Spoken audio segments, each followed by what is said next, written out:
Kalau merekonstruksi fakta adalah upaya mengaitkan fakta-fakta sejarah itu dengan situasi sekarang itu.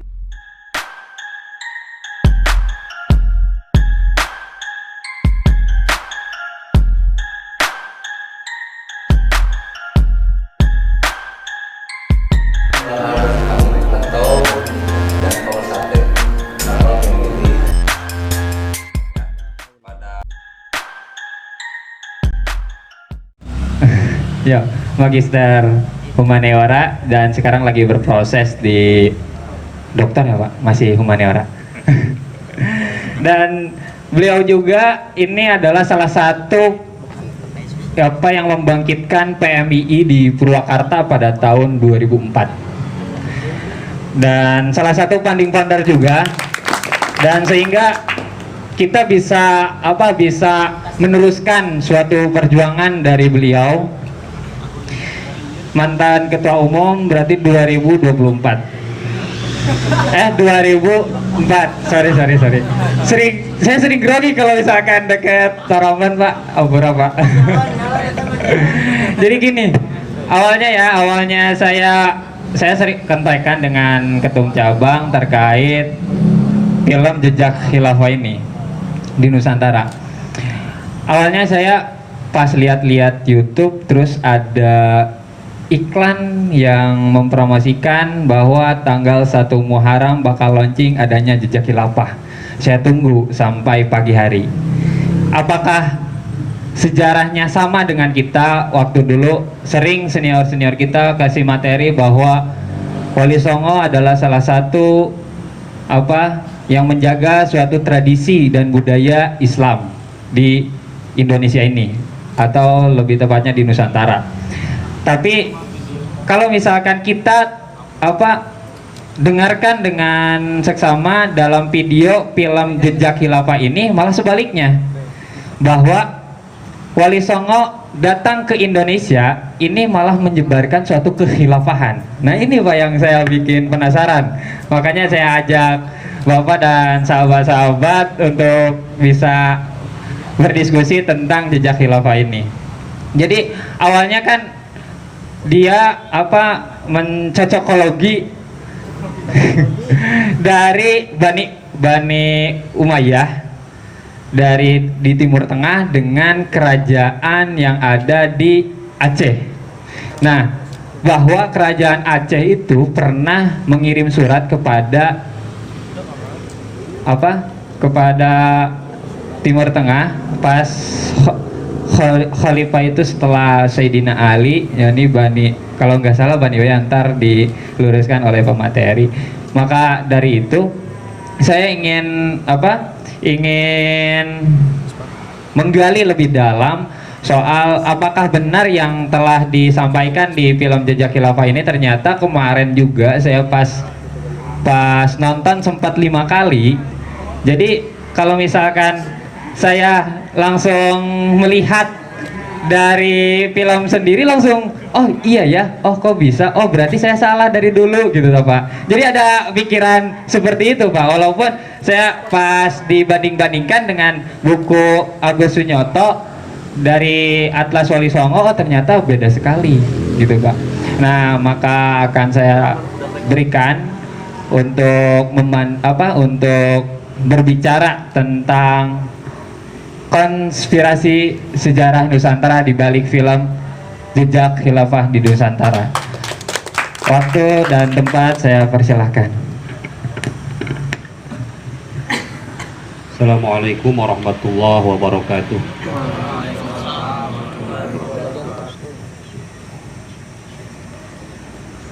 Al-Fatihah.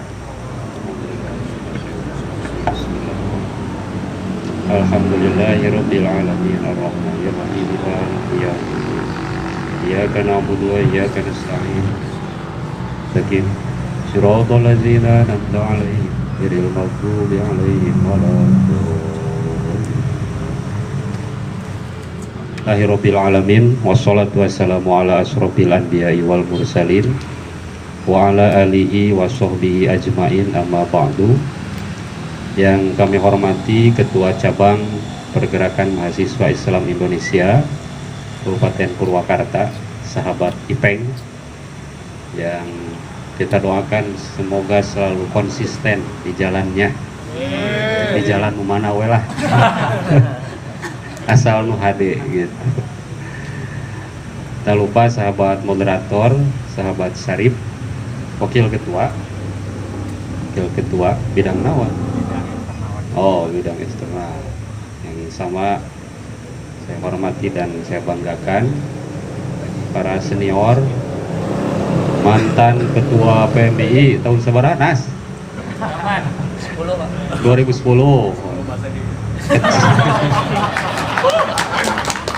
Kecil badannya tapi besar banyak yang besar gitu kawaninya sehingga disebut Jenderal Anas.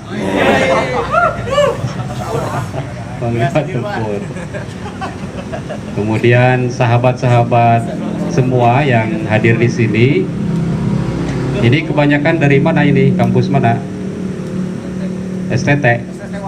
Oh, STT Wastu Kencana. Oh, yang kemarin mau Mapaba ya? Jangan sampai prohil apa. Karena peta dalam dunia kampus kita biasanya kampus-kampus yang yang tidak ada Islamnya. Kalau UIN kan ada Universitas Islam, STAI Sekolah Tinggi Agama Islam, kemudian apalagi tuh STAINU Sekolah Tinggi Agama Islam NU deh. Nah, kalau STT kan Sekolah Tinggi Teknik deh. UNPAD Universitas Pajajaran, UPI Universitas Pendidikan Indonesia. Memang hasil penelitian terkadang perguruan tinggi yang umum seperti ini itu sangat rawan dimasuki oleh ide-ide yang seperti itu begitu, karena memang disebutnya ide Islam, pan-islamisme lah gitu, sangat menggebu-gebu terhadap Islam yang menggelora yang seringkali ditunjukkan oleh kawan-kawan. Sementara kan yang masuk UIN, masuk IAIN, STAI biasanya kaum santri yang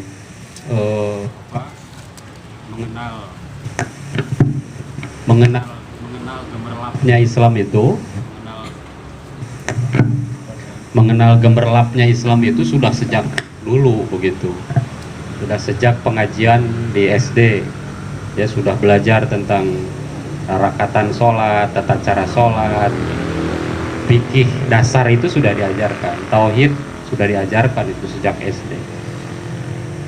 Nah, sehingga masuk tuh ke UIN, ke IAIN, STAI, sehingga ada yang menjadi antusias bagi mereka itu adalah ide-ide baru. Seperti misalkan ide-idenya teori-teori baru lah, teori-teori barat, ilmu-ilmu barat, kalau filsafat dan segala macam. Sehingga bersanding tuh antara dasar tadi, keagamaan yang tadi yang didapat di usia dini begitu, ketika di pesantren bersanding dengan ide-ide baru, memunculkan sintesa yang keren. Kalau yang masuk ke perguruan tinggi umum biasanya kan yang dari sekolah-sekolah umum yang memang bukan santri, misalkan, mohon maaf. Sehingga ketika masuk ke perguruan tinggi umum itu bersentuhan tuh dengan kelompok-kelompok yang menawarkan gagasan-gagasan Islam yang itu dibawa oleh kelompok-kelompok mereka. Sehingga muncul antusias. Akhirnya karena antusias dan merasa baru itu, oh ini baru nih ajaran Islam yang dikemas dengan milenial begitu, dengan kemasan milenial sehingga menarik, antusias, akhirnya masuk dan ya begitulah kira-kira akhirnya. Nah, mudah-mudahan kalau yang di sini enggak begitulah.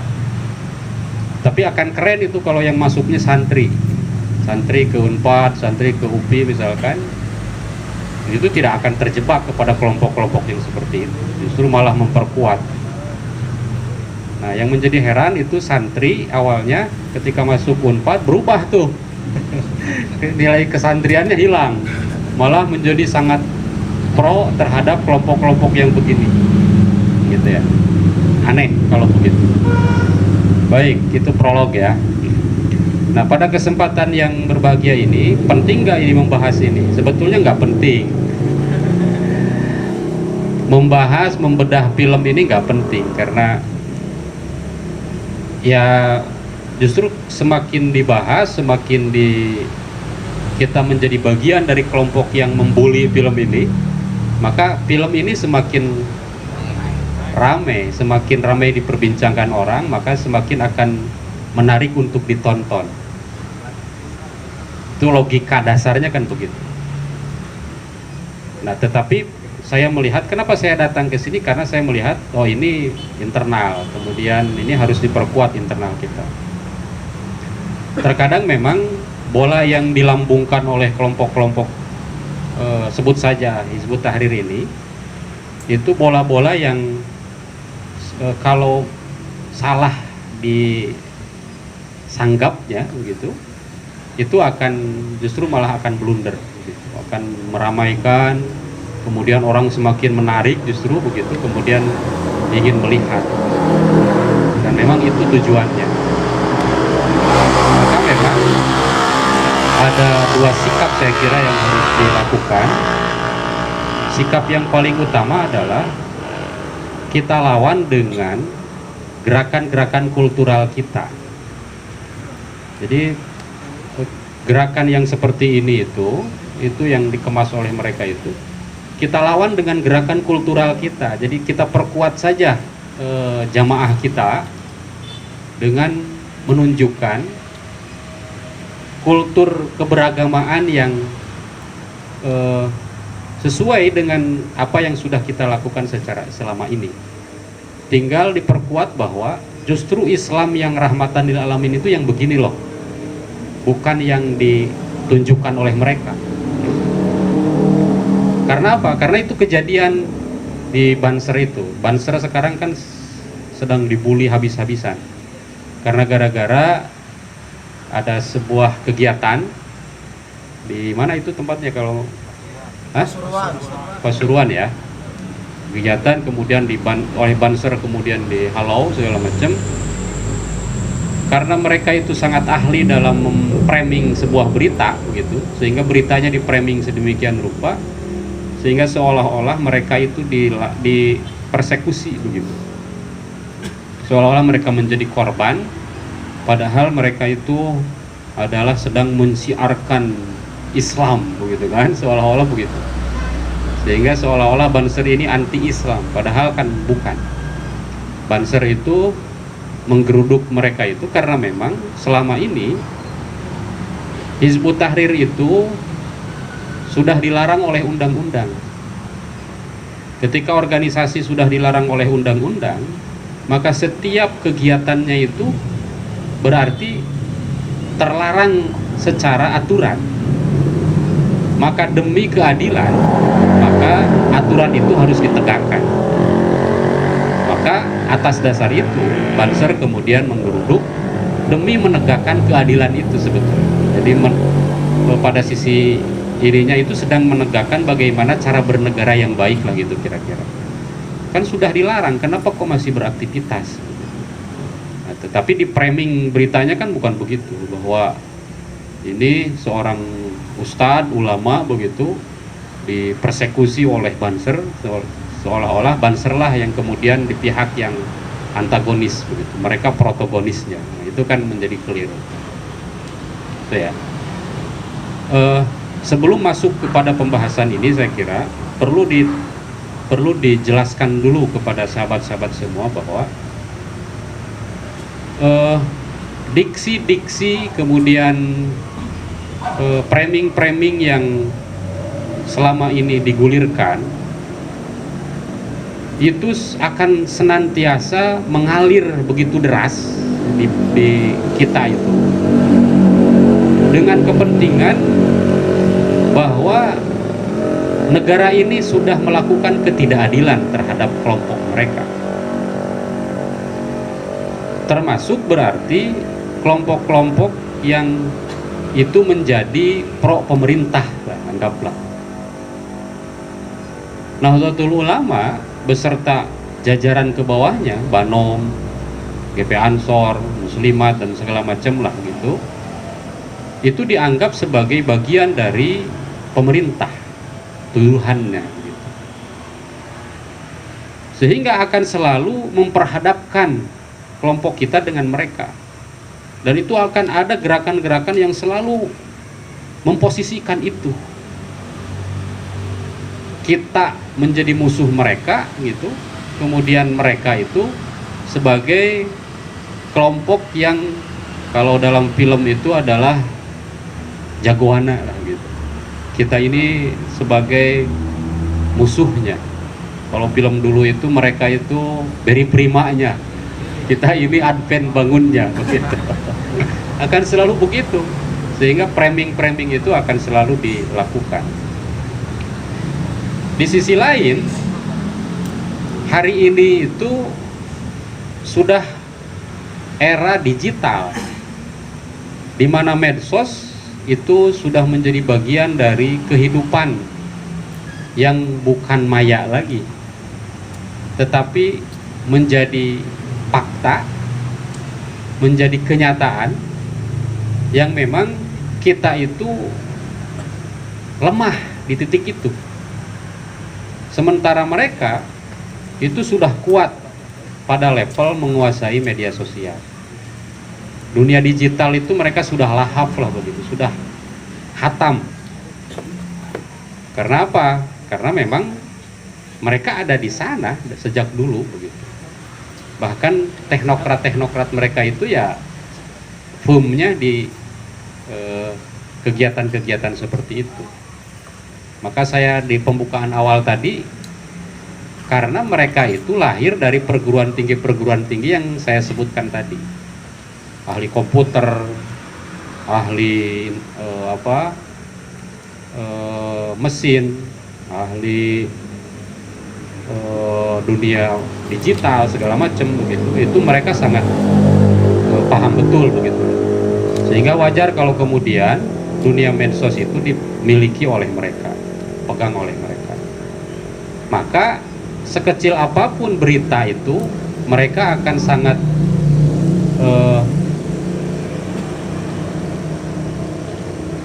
paham betul gitu ya tentang dunia algoritma. Sementara kan kalau menurut Sapri Ali mengatakan bahwa sekarang ini otoritas itu sudah berubah. Otoritas itu apa, Pak? Otoritas itu kekuatan yang bisa menggerakkan orang, sehingga orang yang berotoritas, orang yang memiliki otoritas adalah seorang tokoh, biasanya kiai, biasanya pimpinan organisasi. Nah, itu disebutnya orang yang punya otoritas. Nah, sekarang itu sudah bergeser, Pak, otoritas itu. Kiai kadang sudah tidak didengar lagi, pimpinan organisasi sudah tidak didengar lagi, bahkan sekarang. Bahkan pemerintahan sama sekalipun itu sudah tidak didengar lagi, padahal mereka itu yang punya otoritas. Kenapa? Karena otoritasnya sudah bergeser sekarang. Kemana? Ke sosok yang disebut dengan algoritma. Apa algoritma itu? Ya dunia itu, dunia internet, dunia digital, segala macam. Sehingga orang akan sangat patuh dan turut kepada omongan orang yang ketika diklik di Google itu tertinggi posisinya. Misalkan klik di Google Islam, maka yang akan didengar itu adalah Islam, yang omongan orang tentang Islam yang ada di pencarian teratas di Google. Itu yang dimaksud dengan pergeseran otoritas. Maka akan lebih nurut kepada itu, karena sekarang itu orang sudah memegang masing-masing HP. Pendidikan, diklik di Google, pendidikan, maka dia akan baca itu teori-teori pendidikan menurut orang yang ada di pencarian teratas. Sehingga omongan tentang pendidikan menurut ahli-ahli di perguruan tinggi yang itu ahli sudah tidak akan didengar lagi, karena pengetahuannya itu sudah diisi oleh informasi yang ada di algoritma itu. Maka menurut Syafiq Ali sekarang itu sudah ada pergeseran itu, otoritas masyarakat itu sudah bergeser dari yang namanya tokoh, dari yang namanya tokoh masyarakat, ulama, pemerintah, pimpinan, yang akan diturut itu adalah kepada makhluk algoritma itu yang pencariannya teratas. Sementara algoritma itu diisi ruang itu oleh kelompok-kelompok mereka. Maka jangan salah kalau misalkan mengklik Islam, maka informasi tentang Islam menurut kelompok mereka lah yang akan dibaca oleh orang-orang. Sampai di sini paham ya? Itu Pak, sekarang itu sudah begitu. Kalian saja ketika mendengar informasi misalkan, akuilah, misalkan tentang apa, tentang pengetahuan apa, pasti itu karena punya HP, klik di Google, seret, belek, begitu. Pasti itu di pencarian teratas itu adalah orang-orang yang, apalagi kalau Islam, klik Islam coba di Google, itu bejibun yang namanya Islam di dalamnya itu pasti Islam perspektif Peliksau, Islam perspektif siapa? Jadi nggak ada itu, ulama-ulama kita itu nggak ada di pencarian Google itu. Omongan-omongan kiai, apalagi berbicara Islam perspektif ajengan-ajengan lemur yang itu asli dari kitab kuning, ajengan-ajengan dari pesantren yang asli itu dari kitab kuning, tidak akan ada di algoritma itu. Maka wajar kalau kemudian masyarakat kita hari ini terjebak di ruang itu. Maka wajar kalau kemudian masyarakat itu sangat tertarik kepada ajaran Islam yang instan. Maka wajar kalau masyarakat itu sangat tertarik kepada penceramah-penceramah yang di dalamnya itu membahas tentang hal-hal yang itu sebetulnya sudah kita pelajari ketika kita ngaji di pengajian lemur dulu. Pengajiannya itu membahas tentang apa? Membahas tentang tata cara sholat, tata cara sujud, wudhu yang baik. Itu pasti itu banyak itu ininya. Padahal ajaran-ajaran itu kita mah sudah dilalap, benar tidak? Kita mah di masa SD kayak nggak diajar gitu. Apakah salah? Tidak salah, gitu. Yang salah itu adalah orang-orang yang itu mencari informasi tanpa ada reserve. Reserve itu apa? Tanpa ada penyaring, tanpa disaring dulu. Informasi dari ini diambil. Tidak dilihat dulu ini menurut siapa dan segala macam. Itu fenomena sekarang. Maka wajar kalau kemudian film Jejak Khilafah di Nusantara ini itu saya yakin ini di dunia digital itu akan meriah, akan banyak ini yang menonton ini. Apalagi yang menontonnya kelompok-kelompok atau orang-orang yang tadi yang menyandarkan pengetahuannya kepada algoritma ini. Si algoritma ini bahaya Pak. Kecenderungan masyarakat sekarang ini orang-orang itu kan instan. Dulu itu untuk belajar agama saja itu harus 40 tahun di pesantren, baru itu dianggap sebagai ulama geledegan. Disebut ulama geledegan itu pesantrennya 40 tahun, dari pesantren ke pesantren sehari-harinya segala macam. Bahkan istrinya pun dapat anak kiai, setelah dapat anak kiai mimpin pesantren, kan begitu biasanya kultur di ulama-ulama kita di Nusantara itu. Nah sekarang itu orang yang kesehariannya itu klik Google, kemudian belajar Islam dari Google segala macam, tiba-tiba setelah sebulan membaca dari Google semua, mendeklarasikan dirinya menjadi ulama, ustaz, syalah. Akhirnya, pada akhirnya itu sering keceletot ketika ngajinya. Tiba-tiba keceletot tasrifan, tiba-tiba keceletot tentang misalkan nisfu Sa'ban segala macam. Nisfu Sa'ban itu nggak ada hadisnya, doib semua. Padahal dia nggak baca, ternyata ada kitabnya yang membahas tentang nisfu Sa'ban. Rasulullah itu sesat, gitu katanya. Awalnya sesat karena berdasarkan membaca Al-Quran terjemahan depan yang dibacanya. Kan begitu, itu fenomena sekarang. Nah, termasuk dalam, apalagi kalau membahas sejarah. Ilmu sejarah itu adalah ilmu yang membosankan. Dari dulu sampai sekarang sejarah yaitu itu saja. Kapan Indonesia merdeka? 17 Agustus 1945. Di dalam buku sejarah manapun pasti itu. Maka bayangkan, akan membosankan. Kapan misalkan adanya perjanjian Renville, pasti tanggalnya ya itu saja. Akan membosankan belajar sejarah. Padahal penting, ketika ingin menghancurkan sebuah negara, maka hancurkan sejarahnya. Kan ada teori itu. Jadi ketika ingin menghancurkan sebuah negara atau sebuah bangsa, maka hancurkan dulu sejarahnya. Dan itu yang dilakukan oleh Belanda. Yang dilakukan oleh Belanda itu adalah menghancurkan sejarah kita. Sudah berhasil? Sudah berhasil, Pak. Belanda itu, jangan anggap bahwa kita ini sudah merdeka. Kita ini belum merdeka. Belum merdeka dari apa? Dari jajahan Belanda belum merdeka. Ya, merdeka dari penjajahan senjata, ya.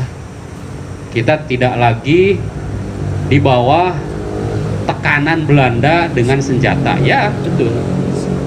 Tetapi bahwa sistem pendidikan kita, sistem hukum kita, sistem tata negara kita, itu masih berada di bawah hegemoni sistem mereka, itu iya.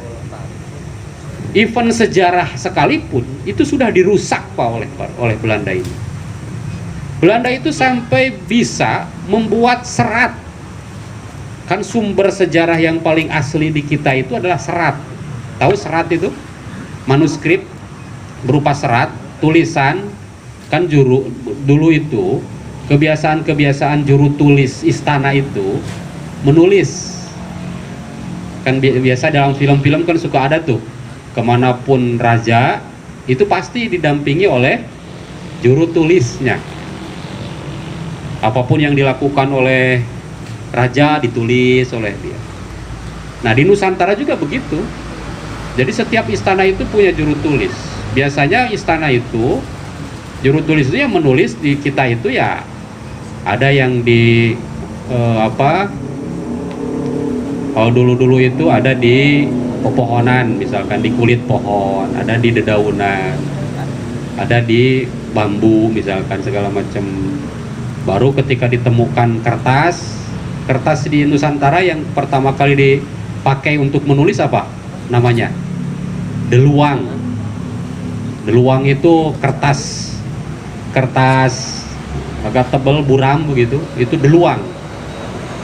Biasanya itu manuskrip itu ditulis, kalau tidak ditulis di pohon, di batang-batang itu atau di kulit-kulit pohon, itu biasanya ditulis di deluang. Deluang itu kesininya itu abad 13, abad 14 itu sudah mulai ada deluang.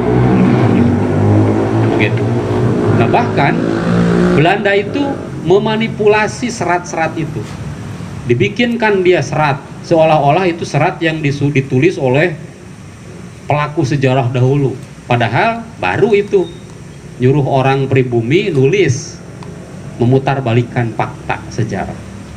Sehingga sejarah yang kita baca terkadang hari ini adalah sejarah yang sumbernya itu adalah dari sumber-sumber kolonial.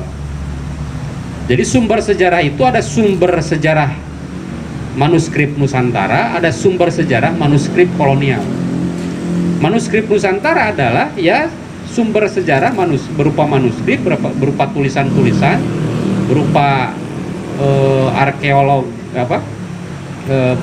jejak-jejak arkeologis begitu, itu yang memang asli, yang itu produk orang-orang Nusantara. Tapi karena yang asli itu dibawa oleh Belanda ke Leiden, ke Universitas Leiden, bayangkan untuk belajar bahasa Sunda saja, orang yang kuliah di jurusan bahasa Sunda pasti itu bikin tesisnya, bikin skripsinya harus berangkat ke Belanda kalau ingin bagus. Karena naskah-naskah Sunda itu hampir semuanya itu ada di Leiden, di Belanda. Raffles itu yang merampok manuskrip-manuskrip kita itu, dibawa ke sana. Bahkan perpustakaan Istana Banten itu hampir semua itu naskah-naskahnya dibawa oleh Raffles. Raffles itu pokoknya bukan saja merampok kekayaan kita, bahkan kekayaan intelektualitas kita itu dirampok, dibawa ke sana. Yang aslinya dibawa, mereka bikin tuh manuskrip-manuskrip buatan yang memang isinya itu sudah memutarbalikkan fakta di Nusantara ini. Nah, termasuk ini film jejak khilafah di Nusantara ini, itu adalah sebuah propaganda. Film ini dibuat, tujuannya sudah sangat jelas, adalah propaganda. Untuk memperkuat apa? Memperkuat visi mereka, tujuan mereka tentang tegaknya khilafah Islamiyah di Nusantara. Ide khilafah. Padahal ide khilafah perspektif HTI dengan khilafah Islamiyah nubuwah itu sudah berbeda jauh. Maka kalau dalam fase sejarah, kita tahu ya, fase sejarah Islam itu kalau yang belajar SKI, sejarah kebudayaan Islam, ada yang dari Aliyah, Madrasah Aliyah, Sanawiyah, Cung? Oh, sedikit ya. Kalau yang dari SMA belajar SKI enggak, sejarah kebudayaan Islam? Enggak ya? Kalau yang dari Aliyah belajar itu. Sejarah Islam itu dibagi periodenya. Ada sejarah pra-Islam, ada sejarah Islam setelah masuk. Sejarah pra-Islam berarti berbicara Arab, berbicara Romawi, berbicara itu pasti dibicarakan. Tapi sebelum masuk Islam. Berbicara sejarah Islam pasti itu berbicara ketika dari mulai Rasul lahir. Rasul lahir, kemudian diangkat menjadi nabi, diangkat menjadi nabi rasul, begitu. Kemudian berbicara tentang dakwahnya Rasul, sahabat-sahabatnya, perang yang dialami oleh Rasul, gitu. Kan ada dua istilah, ada ghazwah dalam sejarah Islam itu, berbicara perang saja, itu ada dua istilah, ada ghazwah, ada sariyah. Kalau ghazwah itu adalah pasti peperangan yang Rasul ikut di dalamnya, itu ghazwah namanya. Ada sariyah, kalau sariyah itu adalah peperangan Rasul nggak ikut, gitu ya, itu sariyah namanya.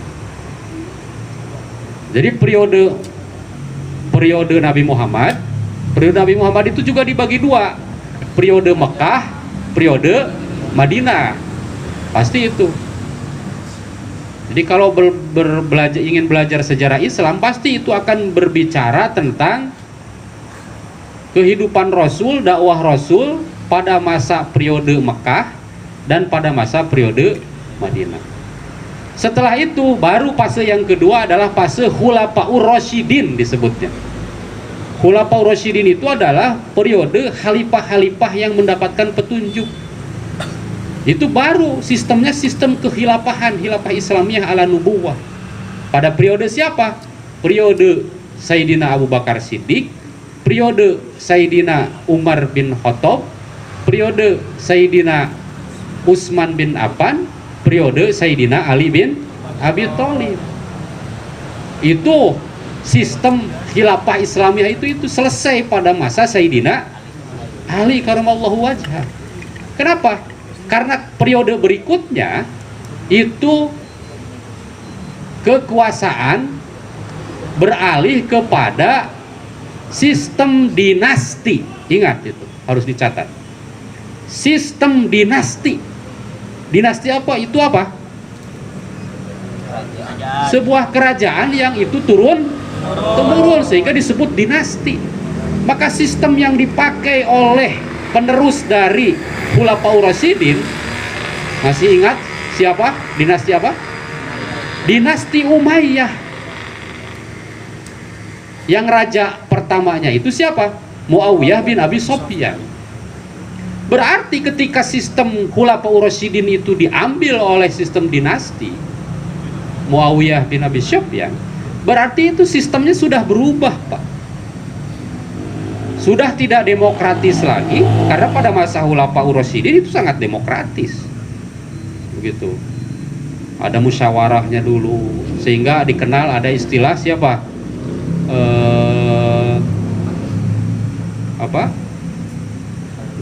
Ada musyawarah dulu, sistem kalau sekarang mah MPR-nya lah gitu. Ahlul hali wal akdi. Jadi pada masa Khulafaur Rasyidin itu ada dikenal ahlul hali wal akdi. Ahlul hali wal akdi itu adalah tokoh-tokoh berkumpul sebagai representasi dari rakyat, begitu, berbincang tentang siapa ini pengganti Rasul. Maka ditunjuklah Sayyidina Abu Bakar. Setelah Sayyidina Abu Bakar wafat, berkumpul lagi ahlul hali wal akdi itu, menunjuk siapa ini penggantinya, Umar bin Khattab. Berkumpul lagi, diganti lagi, siapa ini pengganti Sayyidina Umar bin Khattab? Sayyidina Utsman. Setelah Sayyidina Utsman berkumpul lagi, dipilihlah Sayyidina Ali. Maka sistem demokrasi itu sudah berlaku waktu itu. Sudah berlaku pada masa dinasti Khulafaur Rasyidin, dan pada masa Rasul itu sudah berlaku sistem demokrasi itu. Begitu. Tetapi ketika direbut, ketika beralih kekuasaan kepada Muawiyah bin Abi Sufyan, itu tidak ada yang namanya perkumpulan ahlul hali wal akdi. Sahabat-sahabat semua tahu sejarahnya. Sejarah bagaimana peralihan kekuasaan Sayyidina Ali kepada Muawiyah. Itu kan hasil dari apa? Dari proses tahkim. Dari proses direbut. Karena setelah Sayyidina Ali itu turun ke Hasan Hussein, tetapi Hasan Hussein itu direbut oleh Muawiyah bin Abi Sufyan. Maka sejak Muawiyah bin Abi Sufyan, sistem kekuasaan itu turun temurun dari Muawiyah bin Abi Sufyan kepada Yazid bin Muawiyah, terus turun temurun. Maka sistem pemerintahan yang turun temurun itu disebut apa? Disebut monarki kerajaan. Even ketika dinasti Muawiyah diganti oleh kekuasaan dinasti Abbasiyah. Ketika diganti oleh dinasti Abbasiyah pun sistem masih sistem dinasti. Terus sampai ke sininya dinasti Abbasiyah berganti oleh dinasti Fatimiyah, dinasti Ayyubiyah. Setelah diganti dinasti Fatimiyah, Ayyubiyah, kemudian terus ke Asia, maka muncul kerajaan Mughal di India. Itu sistemnya sistem monarki. Begitu. Lalu di dalam film ini seolah-olah Nusantara ada persentuhan dengan Turki Utsmani. Turki Utsmani itu berada di sistem apa? Monarki, sistem kerajaan yang posisinya sama dengan istana-istana di Nusantara. Turki Utsmani ada, di Nusantara itu sudah ada sistem kerajaan, Pak. Posisinya sama. Sistem kerajaan. Saya belum berbicara Islam masuk ke Nusantara ya, berbicara itunya dulu. Garis besarnya dulu. Bahwa bahkan ketika zaman Sayyidina Umar bin Khattab, Nusantara itu sudah sistem kerajaan. Ketika Sayyidina Umar bin Khattab itu sistemnya sudah sistem Khulafaur Rasyidin, begitu. Khilafah ala nubuwah. Di Nusantara itu sistemnya sistem kerajaan. Di Nusantara itu ada yang disebut dengan Kerajaan Sriwijaya. Di Nusantara ada Kerajaan Majapahit. Di Nusantara ada kerajaan kemudian di Nusantara juga ada kerajaan misalkan Campa. Bener ya? Nah itu sudah ada. Berarti posisinya itu ketika dinasti Muawiyah itu ada dengan sistem kerajaan, di Nusantara sudah ada sistem kerajaan. Oke. Nah itu bahwa pertanyaan yang paling besarnya, khilafah Islamiyah yang diusung oleh HTI ini khilafah apa? Apakah khilafah ala nubuwah perspektif Khulafaur Rasyidin, atau khilafah Islamiyah perspektif mereka sendiri yang dibuat-buat? Karena apa? Karena sistem Khulafaur Rasyidin itu sangat nyata, itu demokratis, dipilih begitu. Oke. Nah lalu sekarang saya akan berbicara tentang Islamisasi di Nusantara. Sebetulnya Kerajaan Sriwijaya, kalau tadi misalkan di film itu dibahas bahwa ada persentuhan Samudra Pasai dengan Turki Utsmani. Betul? Betul. Ada persentuhan Samudra Pasai dengan Turki Utsmani. Tetapi setaranya itu bukan pada masa Samudra Pasai. Nusantara sudah bersentuhan dengan kerajaan Islam itu sejak Kerajaan Sriwijaya.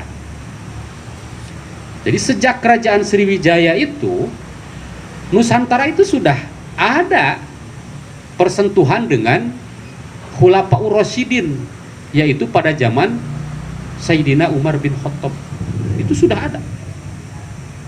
Bahkan sekarang itu ada ditemukan manuskrip-manuskrip suratnya Raja Sriwijaya dengan kehalifahan di sana. Begitu.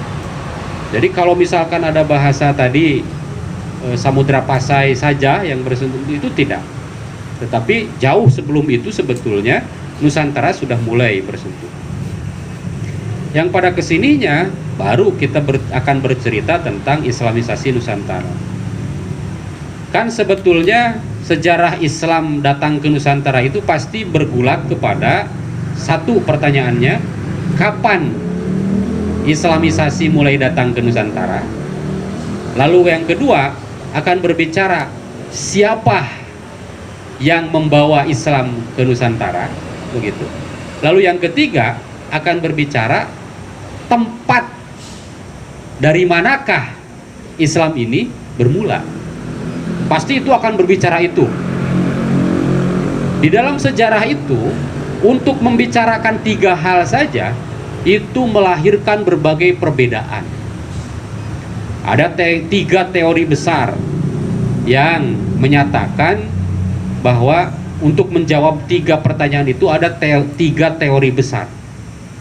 Yang pertama ada teori Gujarat. Yang pertama ada teori Mekah lah gitu. Teori Mekah ini diusung oleh Hamka,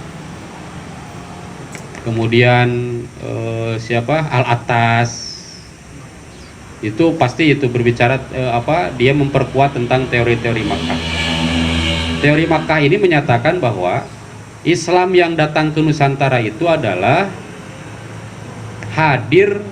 datang ke Nusantara itu sejak abad 7 Masehi. Abad 7 Masehi itu sudah mulai masuk tuh ke Nusantara. Berarti kalau abad 7 itu tahun 600-an sekian. Betul ya? Kalau Rasul lahir berarti dekat dengan masa kelahiran Rasul itu sebetulnya Islam sudah masuk ke Nusantara. Kenapa? Bukti sejarahnya apa? Bukti sejarahnya adalah ditemukannya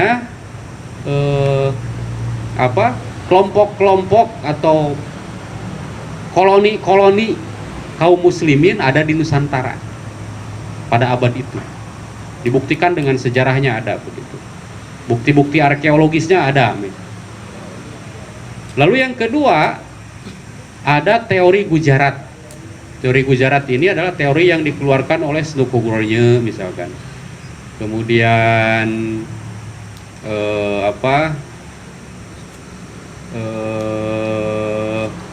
termasuk juga ada peneliti-peneliti Indonesia yang memperkuat teori ini, menyatakan bahwa Islam datang ke Nusantara itu abad 13, abad 14 baru itu datang ke Nusantara katanya. Pelakunya siapa? Pelakunya adalah pedagang-pedagang Muslim dan kelompok-kelompok Muslim yang datang dari Gujarat, India, yaitu kerajaan Mughal itu begitu. Lalu yang ketiga ada teori Persia. Teori Persia ini itu dibuktikan dengan adanya kesamaan tradisi Islam di Nusantara dengan di Persia. Contoh misalkan di Nusantara ada tradisi upacara-upacara yang mendekati tradisi di Persia. Upacara 10 Muharraman disebut misalkan Asyura. Kemudian tradisi ngaji anak kecil itu dulu itu ada metode Baghdadi, alif jabar A, alif kasroh I, alif PSU, itu kan bahasa Persia itu teh PS jabar itu bahasa Iran begitu. Jadi ada kesamaan tradisi antara Islam di Nusantara dulu itu dengan Persia, sehingga katanya Islam datang ke Nusantara itu ya dari Persia itu. Jadi ada 3 teori itu. Nah lalu bagaimana ini mensinkronkan 3 teori ini? Ya betul, semuanya benar bahwa Islam datang ke Nusantara itu sejak abad 7, abad 6, abad 7 itu ya betul memang. Tetapi itu bahwa penduduk Nusantara itu belum masuk menjadi Islam. Baru ada ditemukan kelompok-kelompok Muslim yang dari Arab ada di Nusantara. Baru ditemukan itu. Proses Islamisasinya belum terjadi gitu loh. Karena apa? Karena penduduk Nusantara belum masuk Islam. Bahkan kelompok koloni-koloni Muslim ini belum melakukan dakwah begitu, belum melakukan dakwah Islamnya. Baru sejak abad 13, 14 Masehi itu baru mulai kerajaan-kerajaan Islam itu mulai muncul. Raja-raja itu sudah mulai masuk Islam. Ada ekspansi baru setelah raja-raja itu masuk Islam, maka karena tradisi di kita itu feodal, sangat manut terhadap kekuasaan, terhadap raja begitu, maka penduduk Nusantara mulai berbondong-bondong masuk Islam. Terlebih kalau di daerah Jawa. Di daerah Jawa karena yang mengislamkannya itu Wali Songo dengan pendekatan kultural, itu baru masyarakat Nusantara itu berbondong-bondong masuk ke agama Islam. Nah, lalu teori Persia apakah betul? Betul juga teori Persia. Kalau teori Persia itu justru di Samudra Pasai itu sebetulnya ada 2. Ada kerajaan yang itu terkategorikan Sunni, ahli sunnah wal jamaah.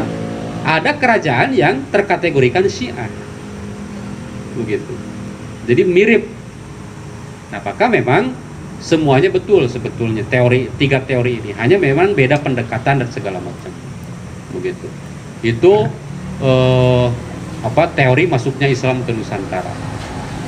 Lalu masuk kepada pertanyaan, lalu terus kumaha atuh ai tentang film ieu.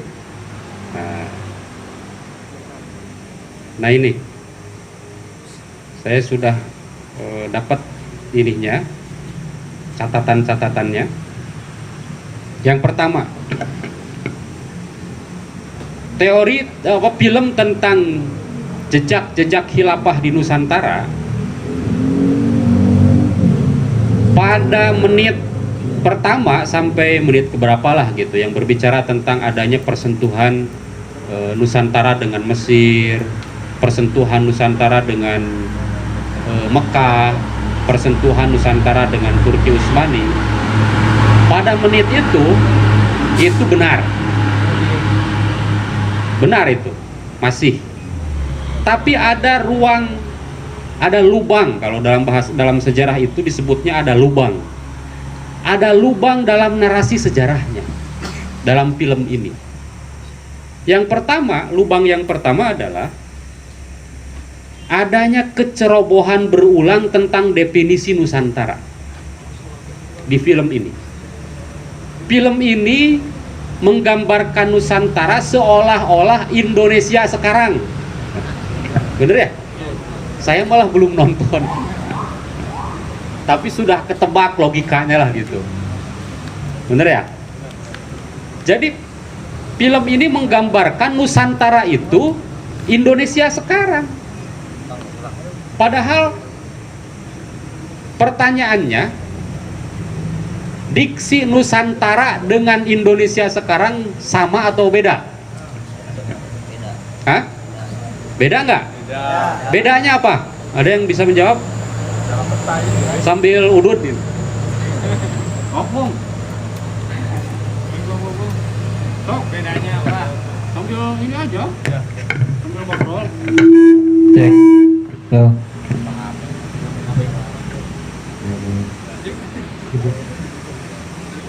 Secara letak geografisnya perbedaan, lokasinya juga berbeda, sejarah, petanya itu kan berubah, dari situ juga sudah terlihat. Iya. Jadi di film ini justru Nusantara itu digambarkan Indonesia sekarang, Indonesia yang dari Sabang sampai Merauke, terdiri dari pulau, ya itulah Indonesia sekarang kan. Ada Pulau Jawa, ada Pulau Sumatera, Pulau Kalimantan, ujungnya itu ya Pulau Merauke itu, begitu. Padahal kalau berbicara sejarah Nusantara, salah fatal, kesalahan yang sangat fatal kalau Nusantara digambarkan seperti Indonesia sekarang. Karena Nusantara dahulu itu bukan terdiri dari Indonesia saja. Bahwa yang disebut dengan Nusantara dalam perspektif sejarah itu terdiri dari Indonesia, Malaysia, kemudian Singapura, lalu ada Brunei Darussalam, ada Vietnam Selatan, kemudian ada Thailand Selatan, ada Filipina Selatan. Itu yang disebut dengan Nusantara dulu. Jadi Malaysia ada di dalamnya, disebut Nusantara itu. Berbicara Nusantara berarti ketika berbicara kapan Islam masuk ke Nusantara, berarti pasti berbicara kapan Islam masuk ke wilayah yang tadi: Indonesia, Malaysia, Singapura, Brunei Darussalam, Vietnam Selatan, Thailand Selatan, Patani, itu pasti itu berbicara itu. Tetapi gambaran tentang Nusantara di dalam film ini itu digambarkan seolah-olah Nusantara dulu itu adalah Indonesia. Kesalahan yang cukup fatal kalau dalam berbicara sejarah, lubang yang cukup menganga dalam menarasikan sejarah. Bolong. Berbicara sejarah tidak boleh begitu, karena berbicara sejarah itu adalah berbicara fakta. Berbicara sejarah bukan rekayasa, karena sejarah itu adalah bukan berbicara fakta-fakta saja ternyata, tapi adalah bagaimana merekonstruksi fakta. Paham gak maksudnya? Sejarah bukan berbicara fakta-fakta saja, tetapi berbicara merekonstruksi fakta-fakta tersebut. Itu sejarah, pengertian sejarah kan begitu. Lamun berbicara fakta saja mah, bahwa fakta 17 Agustus 1945 itu adalah kemerdekaan Indonesia. Nah, itu berbicara fakta. Oh, misalkan bahwa Wali Songo itu hidup pada abad 13, 14 Masehi, itu berbicara fakta.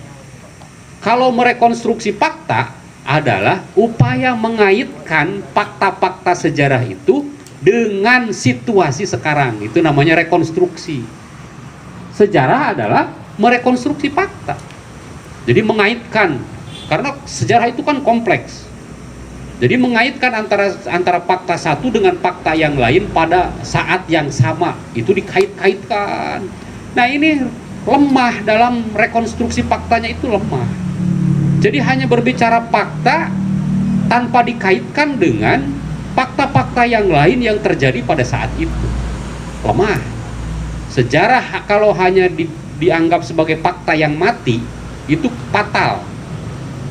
Karena berbicara sejarah itu adalah harus dikaitkan dengan fakta-fakta yang ada pada saat itu. Baru itu paripurna berbicara fakta. Oke, jadi itu yang pertama. Jadi yang pertama itu bahwa dalam film ini kesalahan fatalnya itu adalah Nusantara dianggap sebagai Indonesia sekarang. Lalu yang kedua, berbicara film ini tadi sudah dibahas oleh Sarip. Banyak berbicara tentang persentuhan kerajaan Samudra Pasai. Di mana itu? Aceh. Di Aceh ya, Samudra Pasai di Aceh. Ada ulama-ulamanya juga itu. Ingat, pada masa kerajaan Samudra Pasai itu ulama-ulama yang besar di Aceh itu sudah ada.